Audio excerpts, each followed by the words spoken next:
So before conceiving like అంతకుముందే గర్భస్రావం జరిగి ఉండొచ్చు, లేదంటే ప్రీమెచ్యూర్ బేబీ అయి ఉండొచ్చు, లేదంటే సిజేరియన్స్ ఇలా జరిగిన తర్వాత మళ్ళీ నెక్స్ట్ బేబీకి ప్లాన్ చేసుకోవాలనుకున్నప్పుడు ఎలాంటి జాగ్రత్తలు తీసుకోవాలి? Previous history of placenta previa మీరు అనడము బ్లీడింగ్ డ్యూరింగ్ ప్రెగ్నెన్సీ అంటే ఇనీషియల్గా బ్లీడింగ్ అయ్యేదాన్ని మనం మిస్క్యారేజ్ కానీ లేదా కొంచెం మిస్క్యారేజ్ అవ్వకుండా మనకి ఏదైనా ఉంటే ఎక్స్ట్రా ప్రొజెస్ట్రాన్ సపోర్ట్ పెట్టడము, కంప్లీట్ బెడ్ రెస్ట్ ఇవ్వడము. మీరు అన్నట్టు ప్రీవియస్ ప్రెగ్నెన్సీలో ఆ బ్లీడింగ్ కారణం చేత ప్రీటర్మ్ డెలివరీ అయినా కానీ ఈసారి మనం ఆల్రెడీ మనకు ఒక ఐడియా ఉంది కాబట్టి ఈసారి మనం ముందే ఎక్స్ట్రా ప్రొజెస్ట్రాన్ సపోర్ట్ అంటే ప్రెగ్నెన్సీకి కానీ బేబీకి కానీ మనం కొన్ని ఎక్స్ట్రా సపోర్ట్స్ పెట్టుకోవడము.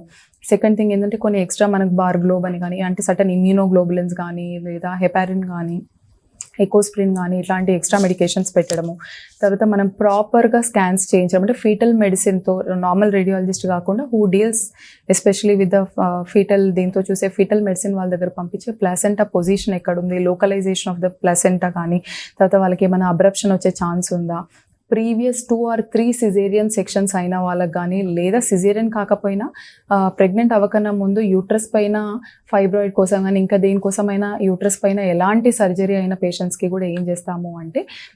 జనరల్గా అయితే 9th month స్టార్ట్ అయ్యాక ఎవ్రీ వీక్లీ విజిట్స్ అని చెప్తాము. ఇట్లాంటి వాళ్ళలో ఏంటంటే మనం 32 weeks నుంచే జాగ్రత్తగా ఏమైనా యూట్రస్ టైట్ అవ్వకుండా ముందే మనం డ్యూఆడ్లాన్ పెట్టడం కానీ లేదా ఇంకేదైనా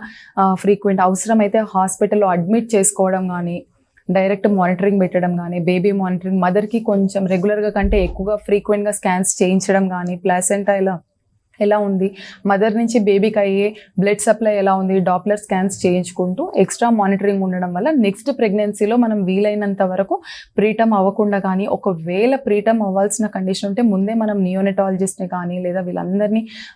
టీమ్ అప్రోచ్ అంటాం అనమాట. ప్రాపర్ అనెస్థెటిస్ట్ కానీ ఆ నియోనెటాలజీ టీమ్ అంతా ఉండడం కానీ ఆ బ్యాకప్ అనేది కూడా మనము రెడీగా వీలైనంత వరకు ప్రీటర్మ్ అవ్వకుండా ఏవి అవ్వకుండా మనం ఏ విధంగా జాగ్రత్తలు తీసుకోగలుగుతామో అవి తీసుకొని, లేదు ఒకవేళ మళ్ళీ ఈసారి కూడా జాగ్రత్తలు తీసుకున్నప్పటికీ కూడా అలా ఉంటే మన టీంతో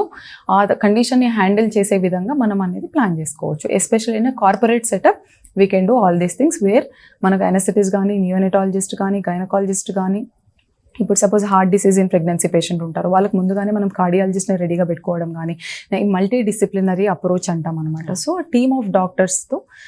వీ కెన్ మదర్ అండ్ బేబీని సేఫ్గా డెలివరీ చేసి బేబీని కూడా ఎన్ఐసీయూలో పెట్టి ప్రాపర్ నియోనెటల్ కౌన్సిలింగ్ కూడా పేరెంట్స్కి ఇవ్వడం జరుగుతుంది. అంటే ఇప్పుడు ఈ 32 weeksకి డెలివరీ అయ్యారు, సో ఇంకో 15 days పెట్టవలసి ఉంటుందా, ఇంకో 1 month పెట్టవలసి ఉంటుందా అనేది మనకు నియోనెటాలజిస్ట్ కూడా మనకు కపుల్కి ముందే కౌన్సిలింగ్ చేయడం జరుగుతుంది. Now we have very good neonatologist అండి అండ్ ఎన్ఐసీయూ సెటప్ కూడా చాలా ఇంప్రూవ్ అయింది.